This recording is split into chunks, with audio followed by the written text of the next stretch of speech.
In the early 70s, OPEC didn't like what we were doing in Israel. Same old story. And so they cut off our oil supplies. So some of you will remember these long lines at the gas stations. And we feared we were going to have another depression like the 1929 depression. And so the U.S. Treasury Department came to me and other economic hitmen and said, listen, we can't allow OPEC to blackmail us anymore. You guys got to come up with a plan so this will never happen again. We knew that that plan had to involve Saudi Arabia because it had more oil than anybody else, and it also, the House of Saud, the royal family, was corrupt and corruptible. The long version is explained in the book, but the short version of what we did, the deal we finally struck with the House of Saud, was a deal whereby they would return almost all the money they made from selling oil to the United States, invested in U.S. government securities. The U.S. Treasury Department would use the interest from those securities, which over the years has amounted to trillions of dollars, to hire U.S. companies to westernize Saudi Arabia, build petrochemical complexes, desalination plants, whole cities out of the desert, McDonald's and all the other things that go along with our Western culture. The House of Saud would also agree to keep the price of oil within limits acceptable to the oil companies, possibly not acceptable to you and me, but acceptable to the oil companies. And this is very, very important. They agree that they would never, ever sell oil for anything other than U.S. dollars.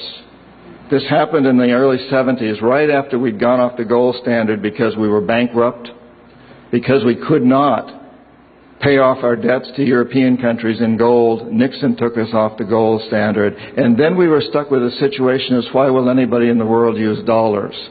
So very shortly we came up with this plan, which in essence put the dollar on the oil standard. You cannot buy oil on the world market for anything other than dollars, and that's very important to the corporatocracy. Our part of the bargain was we agreed to keep the House of Saud in power, in control. It was an amazing deal, the deal of the century. It was history-making, incredibly powerful deal that we struck with Saudi Arabia, and it's held. It's had some what the CIA calls blowback, unintended consequences.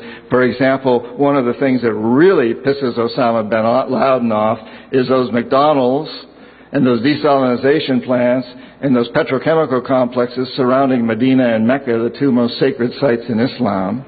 And it pisses off a lot of other Muslims in Indonesia and all over the world. There's been some blowback, but on the whole, the corporatocracy looked at this as an incredible success. I had done my job. We economic hitmen did a great job with that one. So we decided that Saddam Hussein ought to accept something very similar. Now, probably a lot of you know that Saddam has been our boy for a very, very long time. You may remember Abdul Karim Qasim, who was president of Iraq in the early 60s. Qasim came up with a unique concept. He said, Iraqi oil ought to go to benefit the Iraqi people. How novel is that?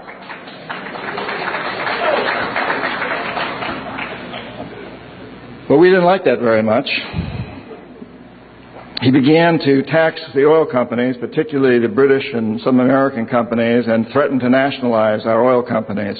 And so we decided that Qasim had to go. The CIA sent an assassination team. It was headed by a man who was still going through high school, an Iraqi citizen who was still going through high school. They riddled Qasim's car with bullets on the streets of Baghdad and missed him. The head of this assassination team was wounded and fled to Syria. His name was Saddam Hussein. He was a CIA agent in those days, an assassin for us. He failed. And so the CIA went directly, and this is all history, I'm not creating this. CIA went in and had Qasim publicly executed on Iraqi television. They put Saddam's cousin in charge. He became president of Iraq, and Saddam became vice president in charge of security. Eventually, as you know, he became president. He was our boy. He was our man. And so and we sold him and gave him a lot of tanks. We built him, Bechtel built him big chemical, I don't know, my father-in-law was chief architect at Bechtel, built Saddam big chemical plants that were used, and we knew that they were used to make mustard gas and other chemical weapons that were being employed against the Kurds and later the Iranians. We knew this, but we sold him these things. And in the 1980s, we decided that Saddam Hussein ought to accept something similar to Saudi Arabia. It was such a successful deal, because after all, what we want to do is control the Middle East and control the oil in the Middle East. And incidentally, I'm going to get back to Iraq in just a moment. But for those of you who think that Israel is about creating a homeland for the Jewish people, you're as deceived as most of them are. It's partly about that, perhaps, but what it's really about is creating a surrogate fortress in the middle of the Middle East. The Israelis are being used as pawns. They're being used like old armies used to use sheep that ran before the armies. They're our surrogates. And their leadership knows that. Most Israelis probably don't. They think they're creating a homeland. But it's a very, very sad situation of what's going on there. And of course, the Lebanese and the Palestinians are caught in the middle of this.